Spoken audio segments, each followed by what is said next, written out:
Hello and welcome to yet another piece of appointment viewing here on NewsX. We've been doing this for the better part now of more than 4 months. The mission has been the same. We've been telling you about it, is to get you an introduction to the people who are going to be innovating, disrupting and creating wealth in this country, because we are all in the same boat called India. We want all of us to succeed as an economy and as a country. Things have been difficult, they've been tough, but a lot of tough people have gotten going. We want to figure out what the next actionable steps are, what is the help that's still required, what are the brands and products out there that you need to get to know of that are going to be providing you services as well as products that you had no idea you needed 6 months ago, but now we can't live without. Let's open up this conversation, which we do in association with Business World. Prab Paul is joining us. He's co-founder and COO of TraceCost. Divyateja Kondetti, co-founder and CEO of SmartDen. Prem Kumar, founder and CEO of SnapBiz. Priyanka Madnani, co-founder and CEO of Easy to Pitch. And as always, editor-in-chief of Business World, Anurag Batra, joining us. Anurag ji, help us set up the conversation for us, please. Thank you, Rishabh. As we always said, livelihoods also matter, and livelihoods can save lives. That's what the premise of the show is, and also to be able to take the vision of our Prime Minister for an Aatmanirbhar or a self-reliant India. And entrepreneurs can create that self-reliant India.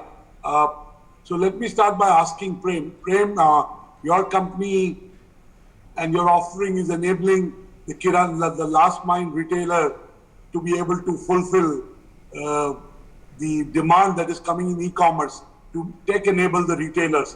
Tell us, in last 7 months, how has been that journey? Give us a sense through numbers. So it's been an amazing journey. I'm sort of taken aback by the resilience of the small entrepreneurs. Probably they have to fight for the day, to survive for the day, which is probably makes them so resilient. The sectors in which we work in, which is basically Kirana stores, have actually seen a 40% growth in sales, have probably acquired 18 to 35% new customers. But the underlying theme to all of that seems to be a very high degree of resilience, flexibility, first principles thinking. We're looking at the landscape, taking action on the landscape then and now, here and now. So it's been sort of tailwinds, and the buoyancy in the industry, in the Kirana space, seems to be quite positive. And we are helping them sort of overcome some of their key challenges on both the demand side and supply side. So what amazes me the most about all of that is how quickly people have reinvented themselves, how quickly they have addressed the challenges from a very first principles perspective, looking at what is happening here and now and developing the playbook as they go by. Thank you so much, Prem. Prem, dare I say, I know your domain a little bit. Being an investor in a company that is similar but addresses a larger segment than yours. And I can say that I know every player in this segment because of what I do. It's my job to know what happens in each sector. Fantastic. It seems too crowded. Mr. Mukesh Ambani, through his tie-up with Facebook and through what WhatsApp is doing, is trying to address what you are doing. Then there is the Traders Federation, and we had the representative. They are trying to do this. Milo Mart is trying to do it. So, what will separate the boys from men or the women from the girls? Because there are too many players in this segment. What will define the success of a player like you as you move forward? Actually, we don't see this place as crowded as that, to be honest. Look at us as a brother of the merchant sitting inside the store, understanding the store in its totality, optimizing the relationship of the store on the demand side and supply side. And what makes the difference is the trust.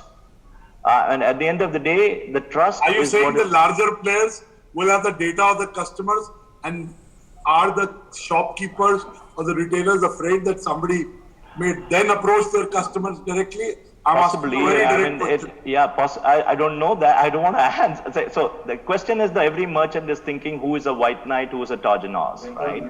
So there is constantly this dichotomy and dilemma in the minds of people as to who is the neutral platform. And it's not about what you will do for a merchant, but it's also about what you will not do to the merchant, right? So it's the promises that you make on what you will do and what you will not do. Thank you, Prem, on that note. Let me bring in Prab. The real estate sector I started my career in real estate, so I have little knowledge of real estate.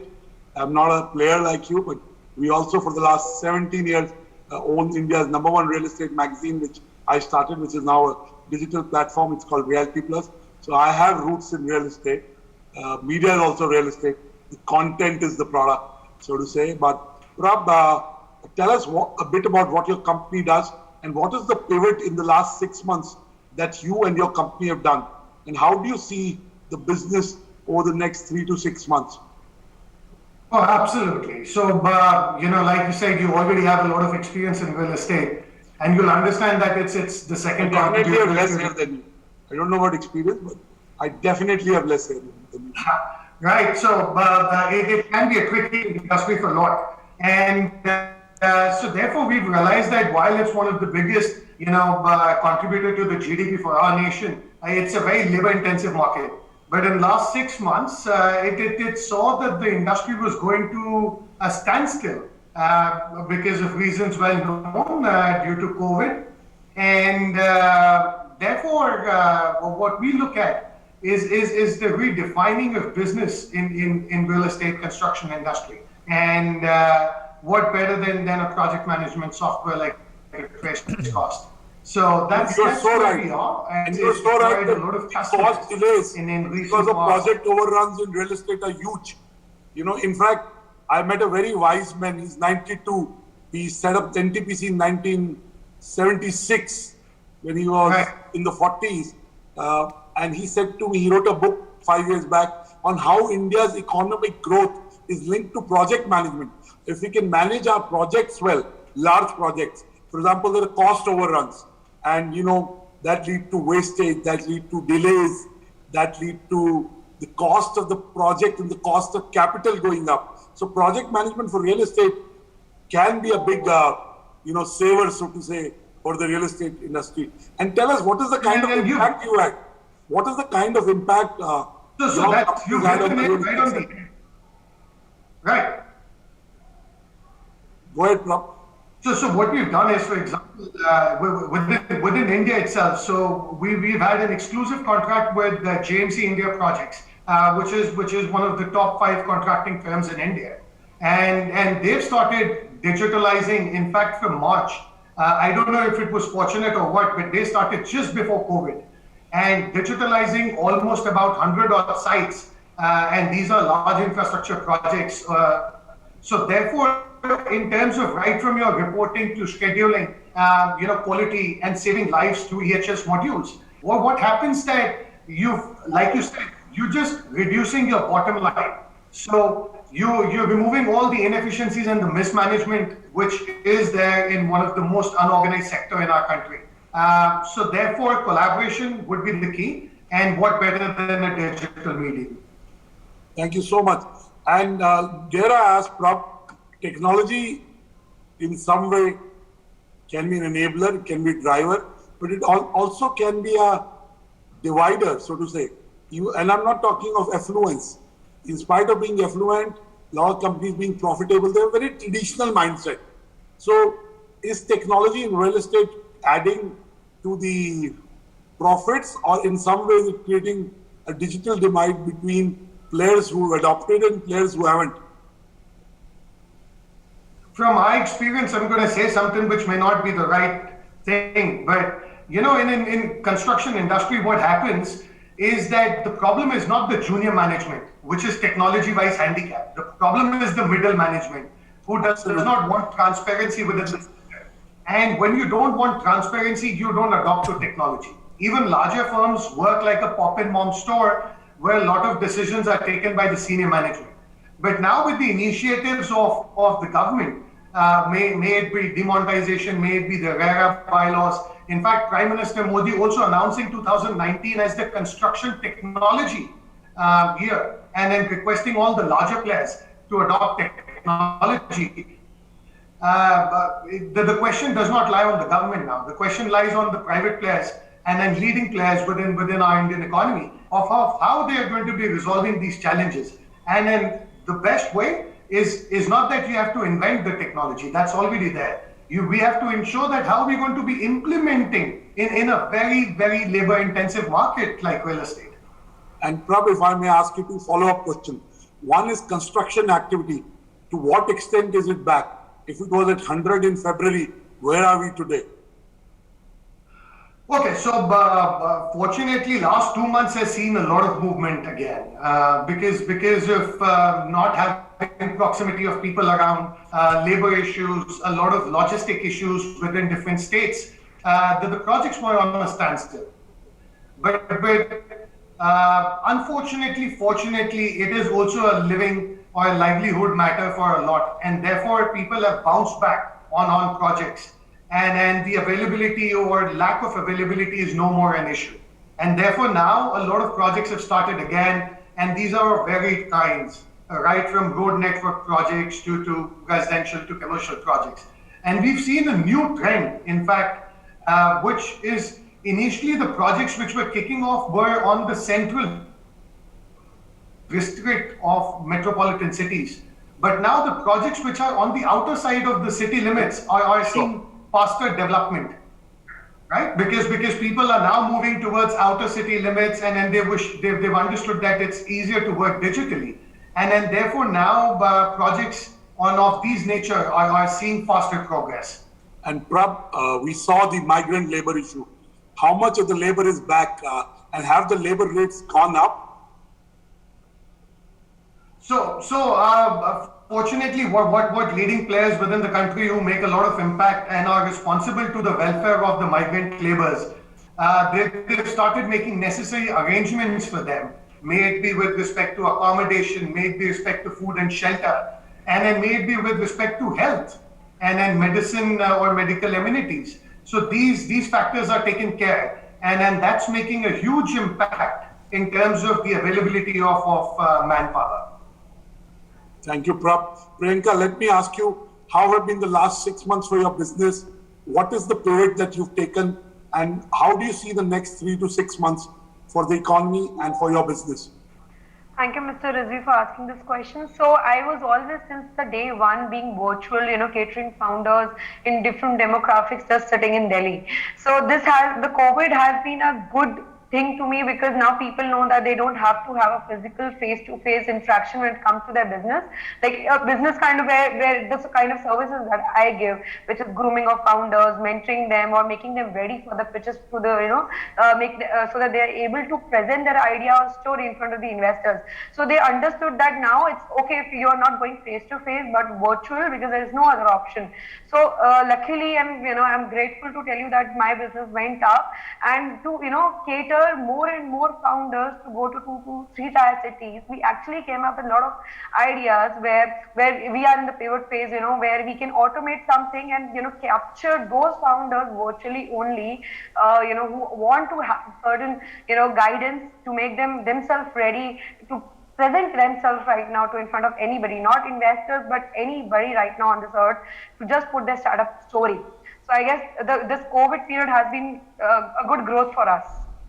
But Priyanka, let me ask you, startups are a sector which were impacted most in the last 6 months. Yeah. In lots of sectors, the revenue were either zero or close to zero. Also, for most sectors and for most players, funding was difficult to come. So, how are startup founders paying for your services? Yes. So first of all, I'm sure you would agree with me that any startup founder who is serious of executing something would know that they have to invest their own money. Then only any investor could invest in them, right? So even if it's $5,000 and their idea stay, they understand that if you're investing right now and keep ourselves preparing for 1 or 2 months till the COVID gets fine, we can wait for funding. They have this now understanding that we should wait for funding till we actually make a sustainable business. When we get when we can certainly face more such viruses in future, right? So I hope not. I hope not. I hope not. You're absolutely right. There's no more virus. People keep saying it's a black swan event. Yeah, black swan event. I hope it doesn't become a grey rhino Definitely, event. But grey rhino appears much more often than a black swan. So I hope it's the last time we are seeing something like this. Correct, but we have to be prepared with anything that would come to affect our business, right? So for that, a business has to be very sustainable and long lasting. So with a good understanding of this, this thing, they have, started re-pivoting their idea and model and know that we can prepare ourselves more for 2 to 3 months and then, go for funding and ask for it once we are actually ready to showcase something what we have. So in that case, of course, the charges that we keep are very, very affordable for those startup founders, because I don't treat myself in front of them as a consultant, but someone who can actually, just considering that yes, my thing is valuable and I'm charging a little amount for that, right? So that they afford it.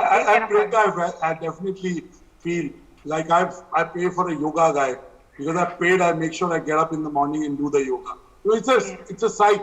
Also, anything that's free is not valued.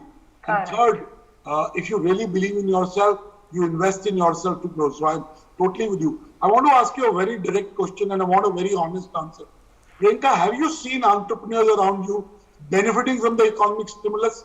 Have you come across anyone? Yeah, so I won't say everybody, but yes, who have actually made a very good business model. The kind of changes economically that we have received, government is actually supporting the private sector in many ways, like tax redemption. The tax audit limit has increased. So these kind of things definitely we ourselves can move into MSME sector without thinking, okay, 1 CR is now not the limit. We can, even if we reach 5 CR, we can we are eligible for the category of being an MSME. So I think government is quite good with us, but still I don't think we should depend on these these leverages that we are getting, but instantly we should be self-sustainable no matter what leverage we are getting from a third party organization. And economically, so we all know that economy is going up or will go up only because of the startups that are coming up, right? So if we are creating more and more founders, since last couple of years and even decade, we have seen the economy has risen. Abhi to COVID mein, I know it has gone down, but this eventually will get back on a better front soon.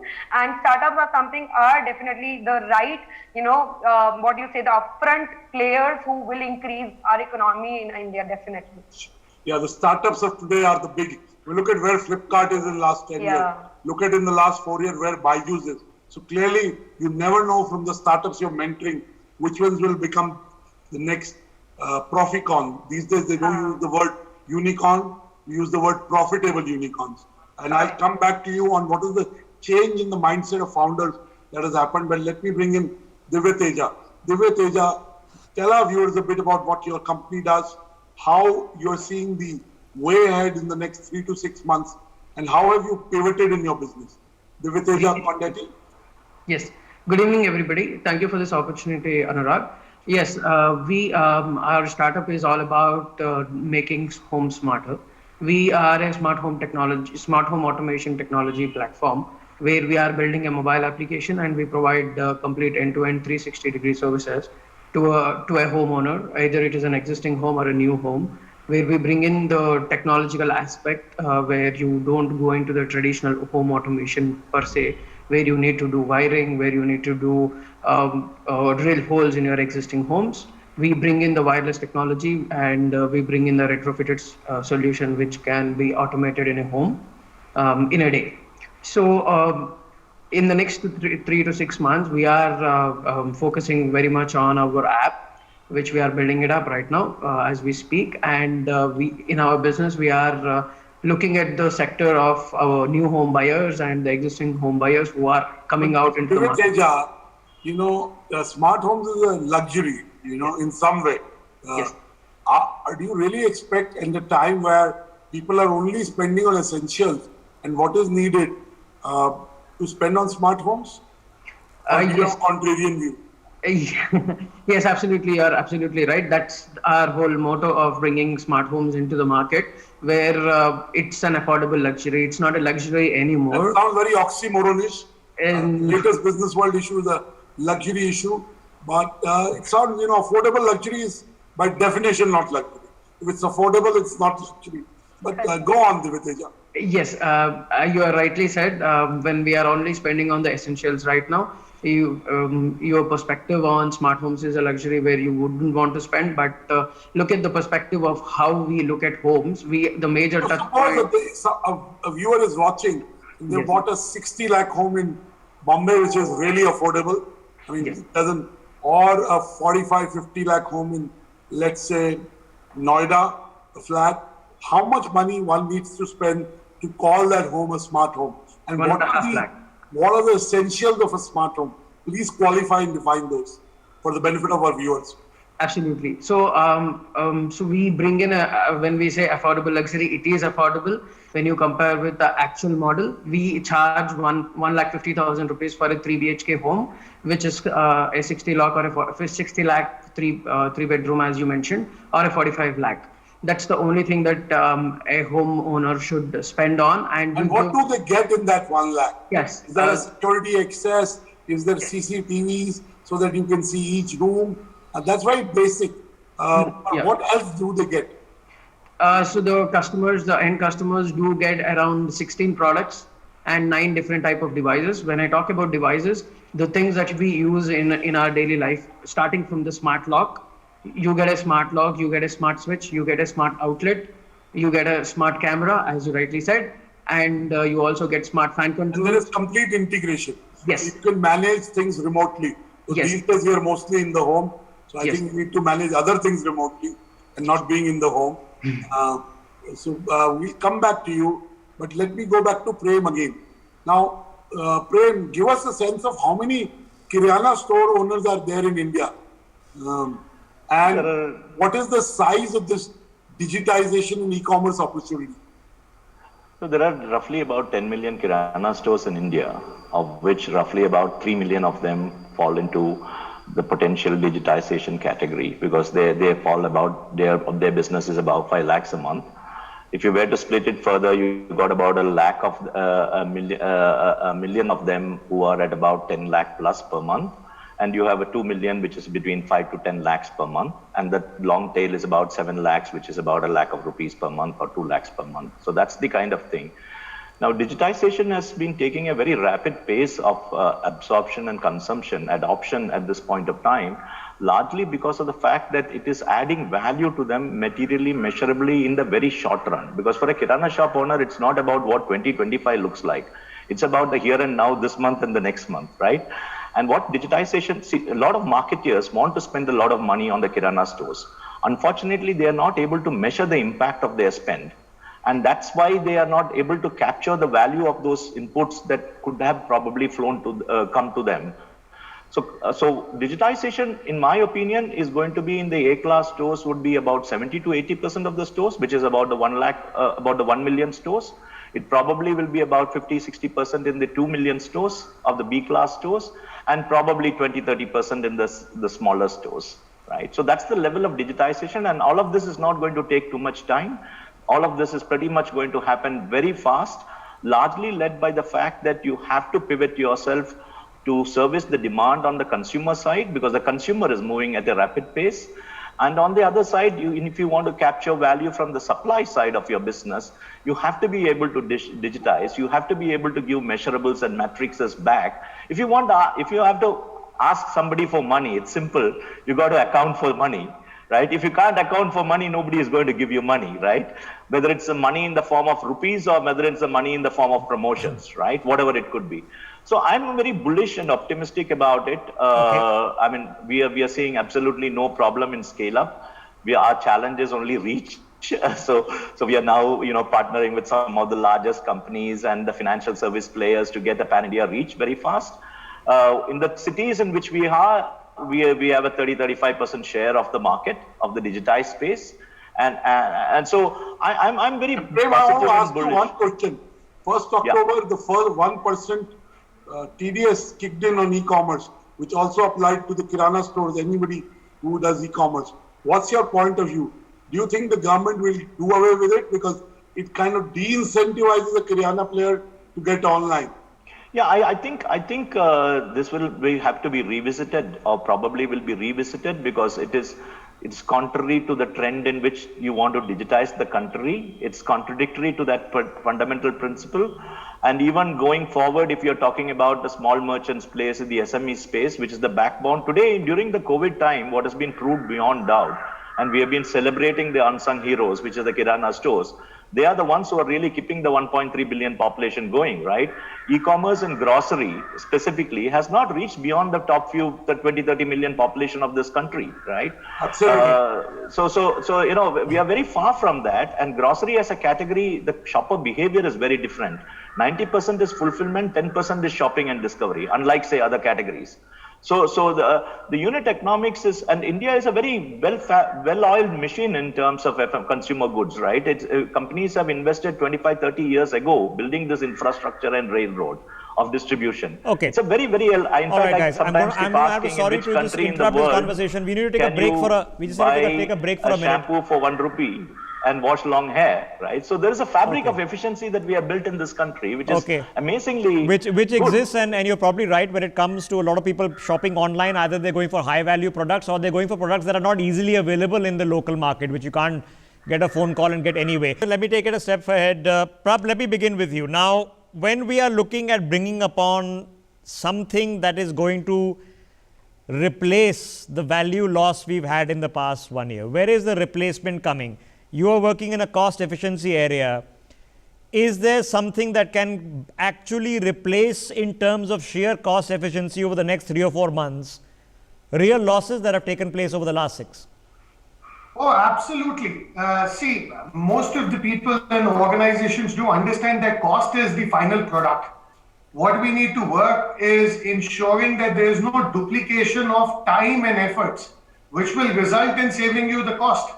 So therefore, while everybody wants to talk about cost, we need to ensure that we are not duplicating our efforts. And then, frankly, the fortunate part is, in the Indian economy, we don't have to invent the technology. You know, these even from today, 100 years back, when US, they made an Empire State Building, they used to make these large skyscrapers with 1 floor a day. Can you believe this? After 100 years before, when the country is making 1 floor a day, it is very easy for us to adopt such project management, like Mr. Rizvi says, project management techniques, ensuring that we can make up for all the lost time and ensure that we save costs. Okay, that's an ideal way to be running a business. If you run a business that helps other people run their businesses better, then technically the efficiencies help out both. So let me quickly get Divya Teja into this conversation. Divya Teja, at some point of time, when you're working in an ancillary sector that is supposed to value add, right? And I agree with the logic that eventually, like in our cars, all the bells and whistles became very important. It's now no longer a luxury. We all expect, you know, a sunroof with reclining seats and climate control systems has become normal things. At what point of time do you think that this becomes, smart home becomes a normal thing, not some add-on?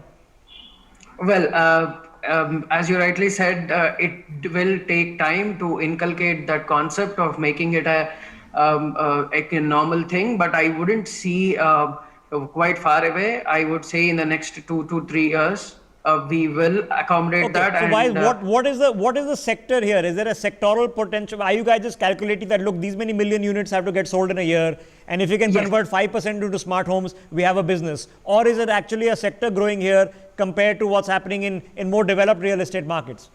Yes, it is more. We would be starting looking at as a more of a developed real estate sector, but it depends on the market how smart home technology grows in. If you actually see the international markets, your smart home technology itself is a market by itself in the world, where we are still not yet reached in our country. Okay, and we are a byproduct of real estate. Okay, so how are you dealing with the reality that, you know, I mean, I've been working on smartifying my home for the past 2 years with all your smart plugs and the bulbs. Touchwood, the bulbs have been working for the past 6 months. What's the problem here, of course, Divya Teja, is that all of these and most of these, especially the more affordable brands, all of the equipment came from China. How are you guys dealing with this? Well, we are collaborating with the manufacturers. We don't manufacture our own products. We collaborate with the leading manufacturers which are in India. So a couple of manufacturers that we are collaborating do manufacture most of the products and most of the... So by when do you think? Another 6 months, another 1 year, where you can say, listen, we are bona fide, your smart home is going to be bona fide made in India smart home? Yes. Okay, so it's possible, it's doable, 6 months, 1 year? Yes, it is possible. It is doable. It is actually in the cards, and it's one of the manufacturer. It's in the cards. Okay, what's the biggest setback? Because if I want smart home and I want voice enabled, I'm operating off an Amazon cloud infrastructure. It's not an Indian cloud infrastructure, right? Yes. So what's the Yes. biggest setback to this that you see? What's the biggest issue before you? Well, the biggest issue here is the concept how people should be aware of, and what are the benefits that you can actually do with a smart home. That's the biggest setback. With the data per se, what we do is we are building the app which we store our data and our servers in India, and our data is stored, our customers' data is stored in our country. And we are building the app in our country, which would not go outside the India. So I don't have to worry about Xi Jinping knowing when I turn my light on and turn my light off. Okay, all right. Maybe he knows right now. I turned my light off at this time, guys. Okay. Okay. Premji, let me quickly get back in. The question I was trying to put across, which is a more generic question, is there has been value loss in the economy. We can't say it hasn't. It's happened, right? We're getting back, but it's going to take a long time. In that regard, where are the areas that are emerging that are creating new ecosystems? You know, when we have larger conversations, we saw the Prime Minister talking about AI a couple of days ago. We were having this entire conversation with 3,000 R&D diaspora researchers across the country. I think that was on Friday. Space, defense, we're talking about ecosystems. Where are the ecosystems coming on the digital domain that are going to become the industries of the future? Because as far as digital services was considered by us, it was simply banking, you know, insurance, back-end office work for some American companies. We're in a different path now. Where is it? So there's going to be paradigm shifts that's going to happen in many vertical spaces, like, you know, consumer goods industry, for instance, one, communication for another, entertainment for another. Anything relating to technology and the penetration of technology is going to have a major change and a significant impetus to change.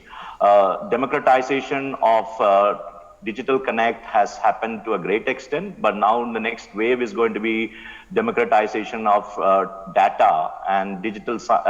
That's going to make. Can you explain to me what do you mean by democracy? What do you mean by democracy? Will I someday own my data? Is that going to ever happen? No, the point is the divide between the ability to use data and not use data. That's where the divide probably lies, right? I mean, everybody doesn't have the capability to get value out of data in the same way.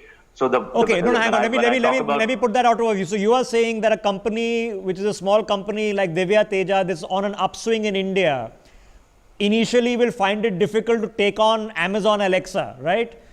But with more access to data crunching, algorithms, AI, that this is going to become democratized. So he has a chance. He has a chance to take on the world's biggest players who are holding the data right now.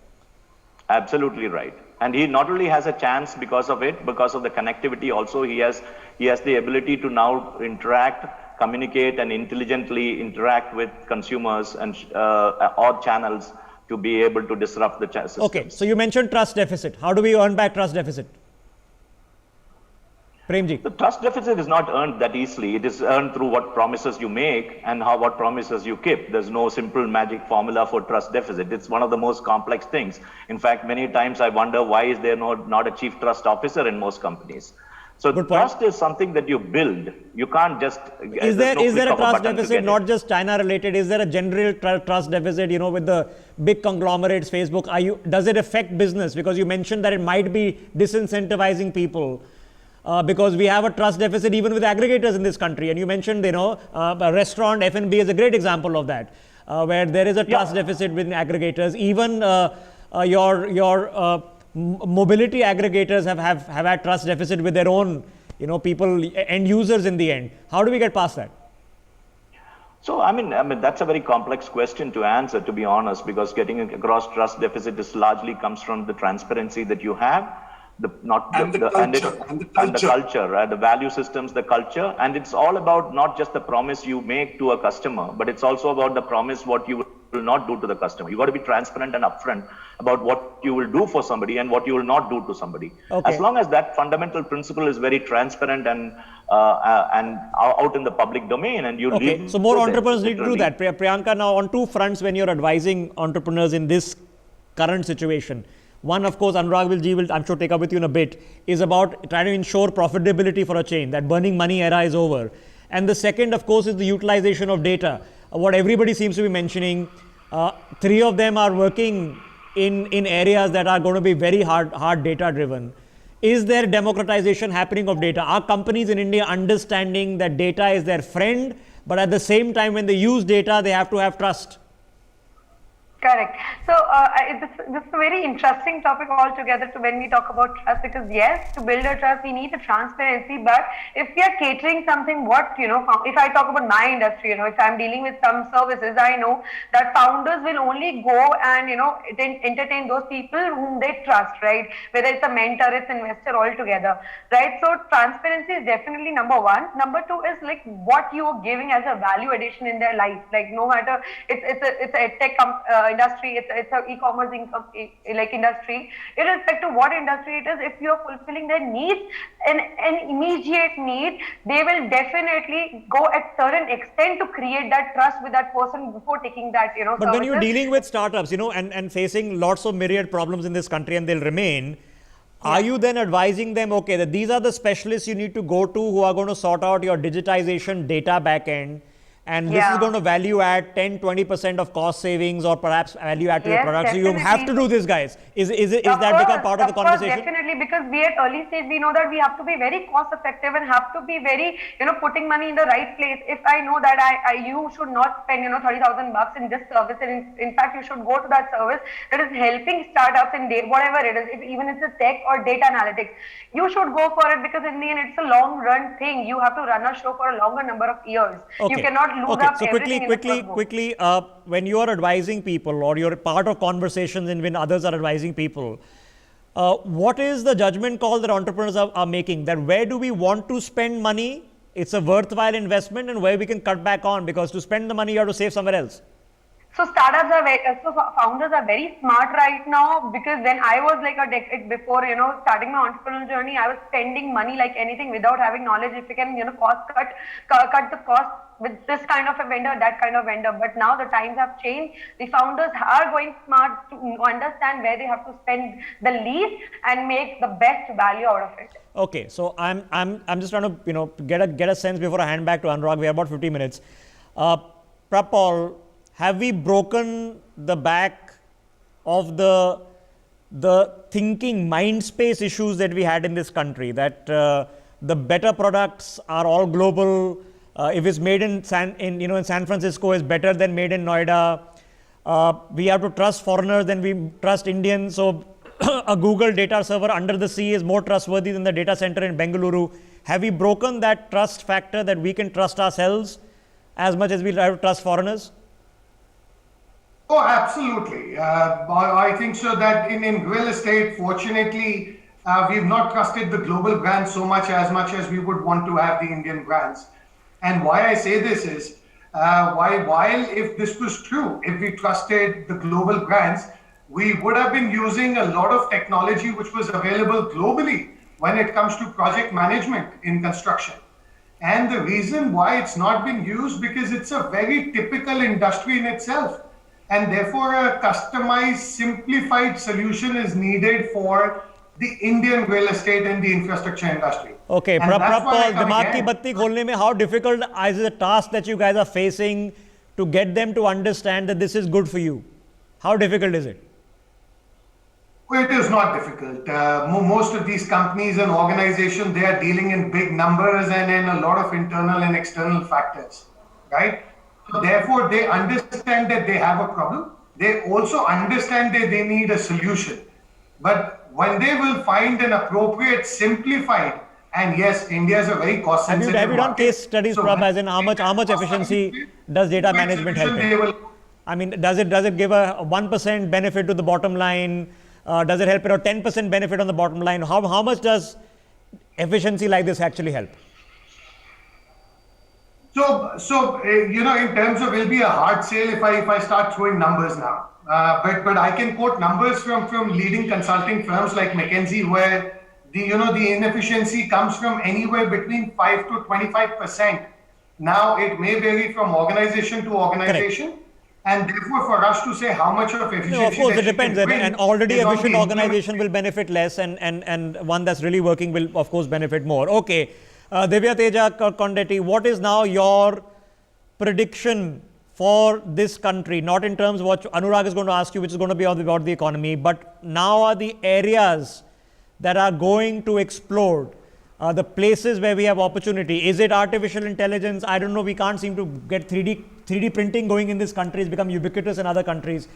What's on the tip that your nose as an entrepreneur is telling you besides smart homes? Well, I would say the most important that our country would look at is understanding how a user is behaved while we are using the app. So it's not artificial intelligence, I would say. We are quite far away from artificial intelligence to be implemented, but we are pretty close to machine learning. Okay, AI doesn't work if you don't have the data. Premji, Yes. when do we reach the space where we can say Indian companies now have data at scale where AI becomes an actual reality, where you are the Startups like us, Android? if we grow. Okay, if you are the Android platform, right now we are the few apps on the Android platform. We are not the Android platform. That's the Yes. scale of data differentiation I'm talking about. Yeah, Yes. I think what is going to happen, change this game, is the quantum of collaboration that is going to happen. And one is already beginning to see a lot of collaboration and sharing of data and sharing of perspectives that is really happening. So, it doesn't have to be very organic growth of data, but it's going to be a lot more collaborative growth of data. And connectivity is going to be, when I say connectivity, I don't mean literally the connectivity, the fact that collaboration happens to a great extent will create a quantum jump. On that in note, the I'm going to be accessibility recommending to a lot of people, including those here and those watching, somebody out there, please go in India and create a data exchange. If data is the new gold, new oil, it will eventually become a tradable commodity. And if you guys do it and make millions or billions, please remember me and give me 1% idea equity. Okay, Anurag, back to you for closing comments. Thank you so much, Rishabh. My first company is called Exchange for Media. I think it's time to launch Exchange for Data. Please do. I'll come for 1% idea equity. But coming back to, let me start with Priyanka this time. Priyanka, one of the things, being a first generation entrepreneur myself and having lots and lots of friends right from India's top billionaires who are self-made billionaires and not inherited wealth to very start level entry entrepreneurs. I know maybe 5 lakh entrepreneurs, maybe close to that. I may have interacted with 30, 40,000 in the last 20 years. I want to ask you, in the last 6 months, what's that 1 or 2 or 3 things that have changed in an entrepreneur's mindset that you've noticed? And generally, where do you see Indian entrepreneurs lacking when you compare them with entrepreneurs in the Silicon Valley or in Singapore or elsewhere? So give us a sense of these 2 dimensions. Sure, sir. So the very biggest thing that I want to share from that 6 months of my journey that I've learned so far is not to attach strings to anything what you do in entrepreneurship, right? So I have lost my friends, I have lost, I have lost businesses in last, 6 months. So I have understood that, whenever we are building a product in being an entrepreneur, we can never attach our emotional strings to that. We have to keep on moving and accept it and create and rebuild everything with a better strategy. So I understand that when we talk about the Indian economy or Indian entrepreneurs, we are very much emotional.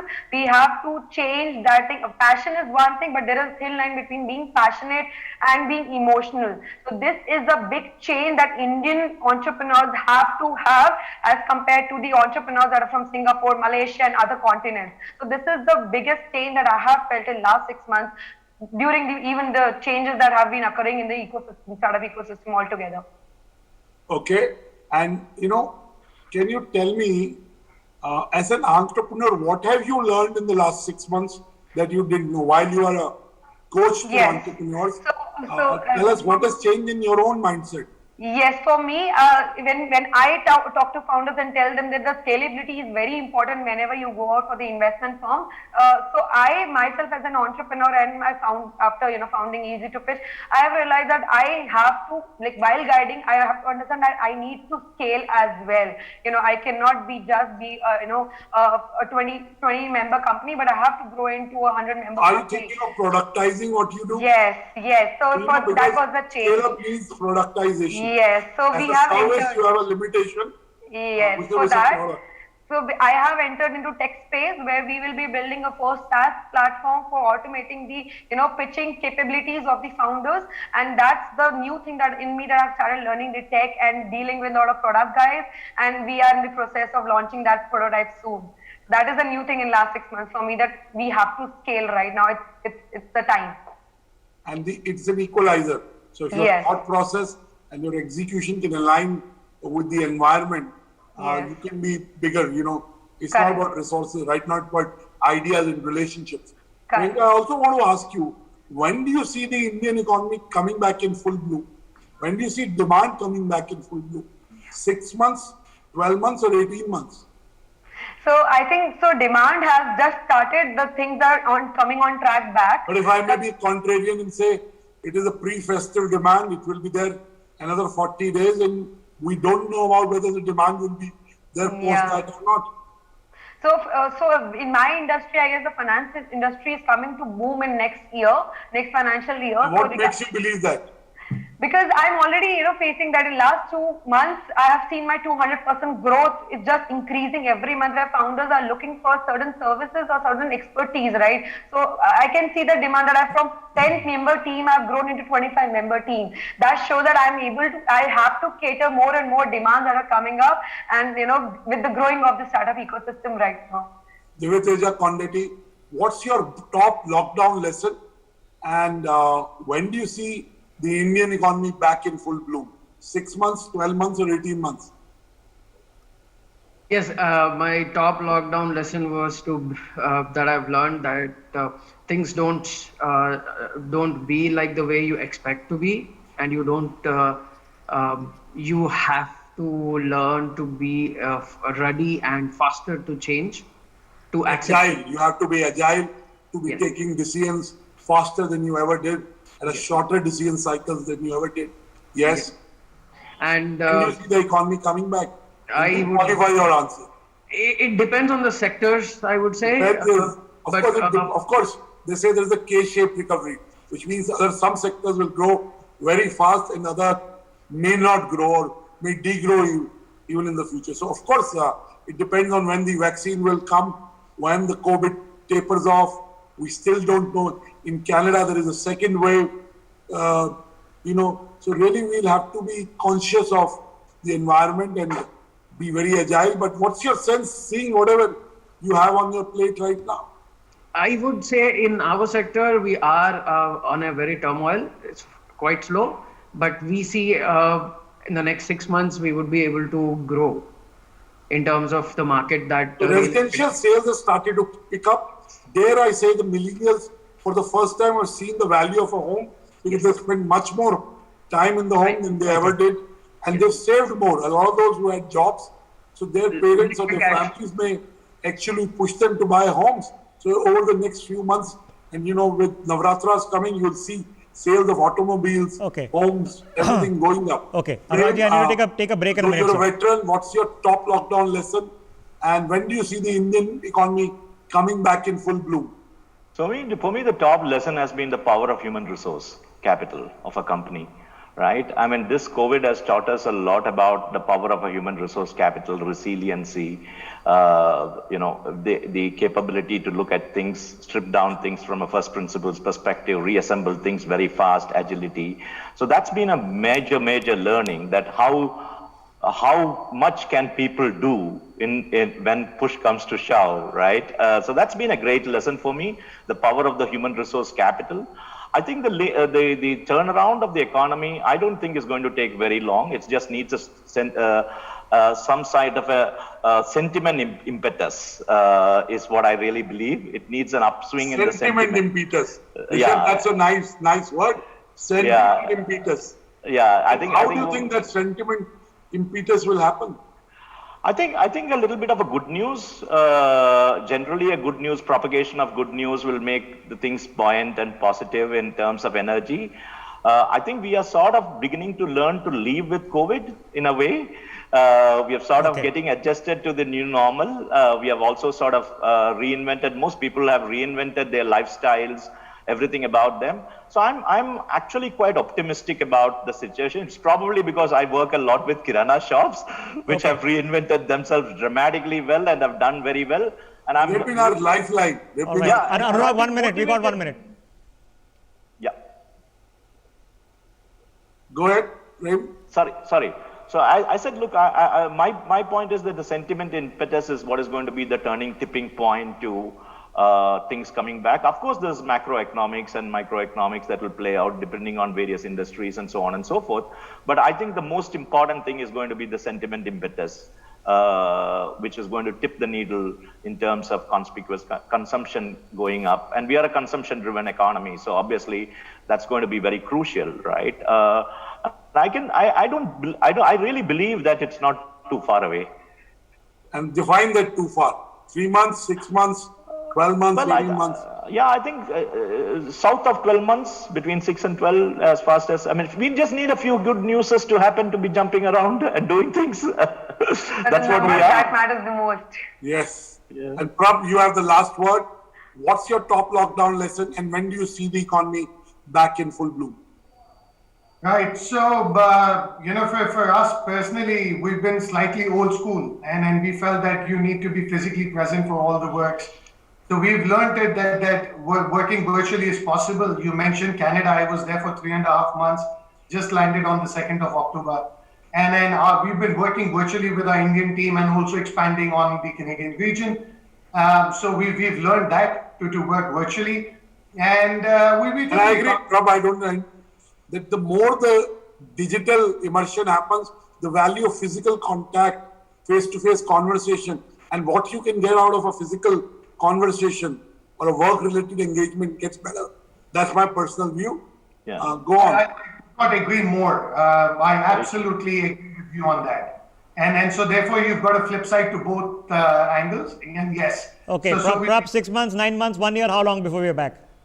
So I will support Priyanka on this. I think so. We've already started seeing a lot of move now, and therefore we feel that it's already, like I mentioned a couple of months back, people have started already moving, at least in our industry. Okay, well, it's moving. It's not moving everywhere. I'm hoping the economic indicators also start moving. Thank you, all of you. For more such videos, subscribe to the NewsX YouTube channel, hit the bell icon.